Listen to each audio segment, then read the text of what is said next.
Hello friends, ओम श्री गणेशाय नमः। आप सभी का हमारे यूट्यूब चैनल पे हार्दिक स्वागत है। कल की वीडियो में हमने बात की थी दशा माता व्रत की 7वीं कथा की। अब आइए प्रारंभ करें दशा माता व्रत की 8वीं कथा। पुराने समय की बात है। एक घर में एक जेठानी देवरानी थी। वे दोनों निसंतान थी। वे मेहनत करके पेट पालती थी। दोनों व्रत पूजन कुछ भी नहीं करती थी। एक दिन दोनों प्रातःकाल गांव में आग लेने गई। उस दिन गांव में दशा माता का पूजन था, इसलिए उन्हें किसी के यहाँ से भी आग नहीं मिली। आग न मिलने पर जेठानी देवरानी से बोली, आज हम दोनों का भी व्रत रहेगा। शाम को आग मिलने पर ही रसोई बनाकर भोजन करेंगी।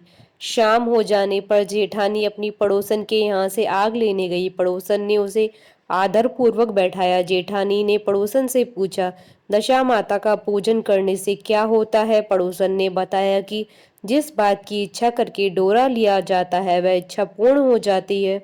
जेठानी यह सुनकर पड़ोसन से बोली, अगली बार जब डोरा लेना हो तो मुझे बताना, मैं भी डोरा लूंगी। जेठानी जैसे ही आग लेकर घर से बाहर आई तो उसे गाय चरकर आती दिखाई दी। ग्वाला पीछे आ रहा था। उसके कंधे पर एक बछड़ा था और गाय बछड़े को चाटते हुए चल रही थी। पड़ोसन ने ग्वाले से पूछा, तुम्हारी गाय के पहली बार प्रसव हुआ है क्या? ग्वाले ने बताया कि हाँ। पड़ोसन ने फिर पूछा, गाय ने बछड़ा दिया या बछिया? ग्वाला बोला, बछड़ा है। यह जानकर जेठानी से पड़ोसन ने कहा कि घर जाकर दशा माता का डोरा ले लो। 9 दिन तक व्रत रखकर कथा सुनना। 10वें दिन सिर सहित स्नान करके पूजन करना। दशा माता चाहेंगी तो 10 दिन के भीतर ही तुम्हारी मनोकामना पूर्ण हो जाएगी। जेठानी ने घर जाकर सारी बातें देवरानी को बताई। दोनों ने दशा माता से मनौती मांगी, यदि हम दोनों की संतान होगी तो हम सुहागनों को न्योता देंगे। दोनों ने दशा माता का डोरा लिया। दशा माता की कृपा से डोरे की पूजा से पहले ही दोनों देवरानी जेठानी गर्भवती हो गई। 9 महीने 9 दिन के बाद दोनों के यहाँ 2 लड़कों ने जन्म लिया। बालकों के नामकरण संस्कार के बाद देवरानी ने जेठानी से कहा, हमने जो सुहागनों को न्योतने की मनौती मांगी थी उसे अब पूरा करना चाहिए। जेठानी ने कहा, अभी ऐसा क्या जल्दी है? जब लड़कों का अन्नप्राशन संस्कार होगा तब सुहागनों को न्योता देंगे। जब लड़कों का अन्नप्राशन संस्कार हुआ तब देवरानी ने जेठानी से सुहागनों को न्योतने की बात कही, परंतु जेठानी ने बात को टाल दिया और कहा कि लड़कों के मुंडन संस्कार पर सुहागनों को न्योता देंगे। होते होते कुछ समय बाद लड़कों का मुंडन संस्कार भी हो गया। देवरानी ने जेठानी को सुहागनों के न्योतने की बात कही। जेठानी बोली, लड़कों की सगाई के समय सुहागनें न्योतने जाएंगी। लड़के बड़े हो गए, उनकी सगाई भी हो गई, परंतु जेठानी ने अब की बार भी सुहागनें नहीं न्योती। जेठानी बोली, जिस दिन लड़कों के फेरे होंगे उस दिन सुहागनों को न्योता देंगे। इस पर देवरानी बोली, बहन तुम्हारी जब इच्छा हो तब तुम सुहागनों को न्योता देना, परंतु मैं तो लग्न के दिन ही सुहागनों को न्योता दूंगी। देवरानी ने लग्न के दिन ही सुहागनों को न्योता दिया, परंतु जेठानी ने कुछ परवाह भी न की। लग्न के बाद मात्र का पूजन करके दोनों दूल्हे बारात सजाकर बैंड बाजे सहित बिहाने चले गए। देवरानी के बेटे का विवाह बड़े धूमधाम से सुकुशल पूर्ण हुआ, परंतु जेठानी ने सुहागनों को न्योता नहीं दिया था, इसलिए दशा माता ठीक फेरों के समय से उसे उठाकर ले गई। दूल्हे के सहसा गायब हो जाने के कारण वर कन्या दोनों में हाहाकार मच गई। उनकी बारात खाली हाथ घर लौट कर आई, परंतु लड़की की माता बड़े संकट में पड़ गई। इस अधब्याही लड़की से कौन विवाह करेगा? पड़ोस की चतुर सुहागनों ने लड़की की माता को समझाया कि ब्याह का जो सामान बचा है उस सामान को लड़की के हवाले कर दिया जाए। लड़की भिखारियों को सदाव्रत देने लगी।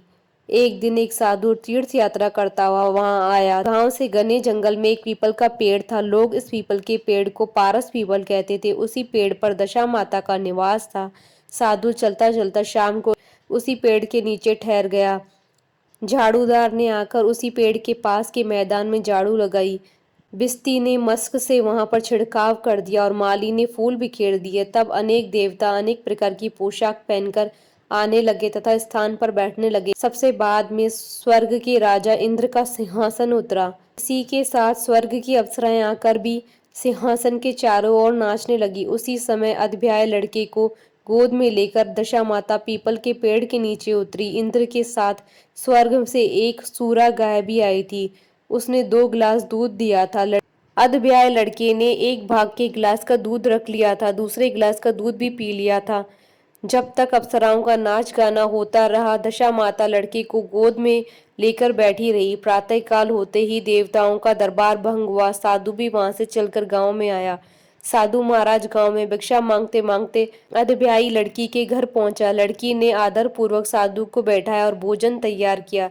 लड़की ने 3 पत्तल परोस कर रखे। पहली पत्तल अधब्याय अपने पति के लिए रखी, दूसरी पत्तल बाबा जी के सामने रखी और एक पत्तल अपने सामने रखी। बाबा ने अपने आप कहा, वाह, जो बात मैंने रात को वहां देखी वही बात यहीं भी देखने को मिल रही है। लड़की ने पूछा, क्या बात है बाबा जी? साधु बाबा ने बात टालते हुए कहा, हम बैरागी लोग ऐसी अनेक बातें कहते रहते हैं, तुम्हें ऐसी बातों से क्या मतलब?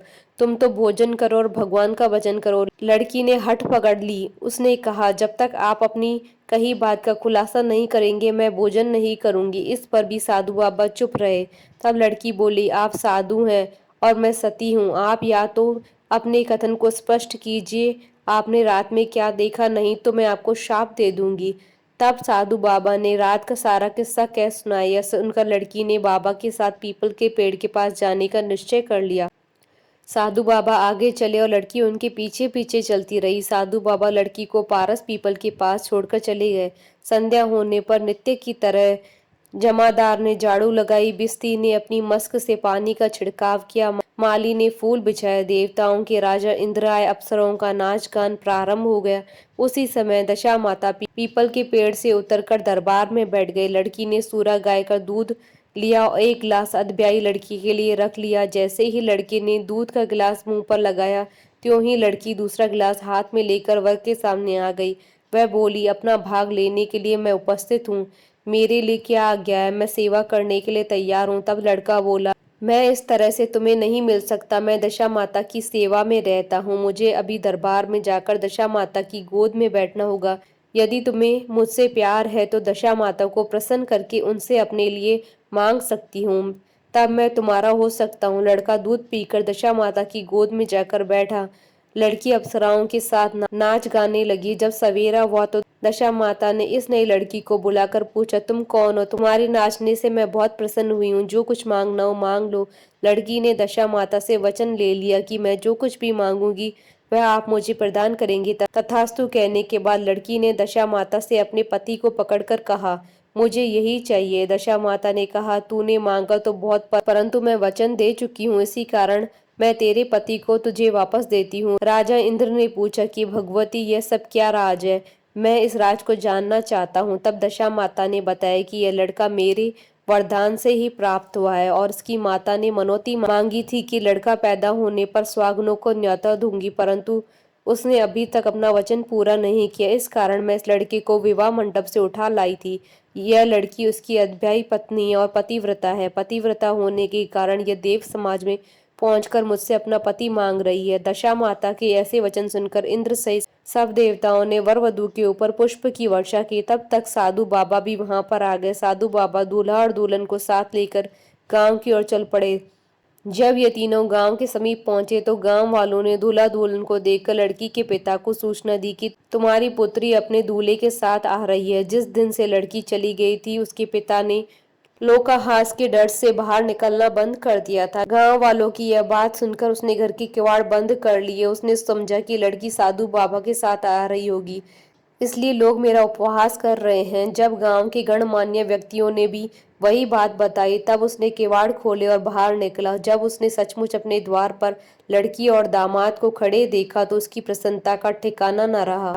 लड़की के पिता ने इस खुशी के मौके पर बहुत दान पुण्य किया और फिर से विवाह की तैयारियां की। लड़की ने अपनी माता से कहा कि इस तरह से विवाह नहीं होगा, पहले दूल्हे की माता सुहागनों को न्योता देकर बारात लेकर आए, तब भी विवाह के नेक पूरे किए जाएं। लड़की के पिता ने लड़के के घर खबर भेजी। लड़के की मां ने पहले सुहागनों को न्योता दिया, तब बारात चली। बड़ी धूमधाम से विवाह हुआ। वर वधू दोनों अपने घर पर आ गए। वधू की खुशी में लड़की की माता ने दोबारा सुहागनों को न्योता दिया। उसी समय से विवाह के दिन वर के घर सुहागनों को न्योतने की प्रथा चली आ रही है। दशा माता ने जिस तरह सती की दशा बदली वैसे वह सब पर कल्याण करे। बोलिए दशा माता की जय। आशा करती हूँ कि आपको दशा माता व्रत की 8वीं कथा का ये वीडियो पसंद आया होगा, तो आप इस वीडियो को अधिक से अधिक लाइक और शेयर कीजिएगा ताकि सभी भक्तों को इस वीडियो का लाभ प्राप्त हो सके।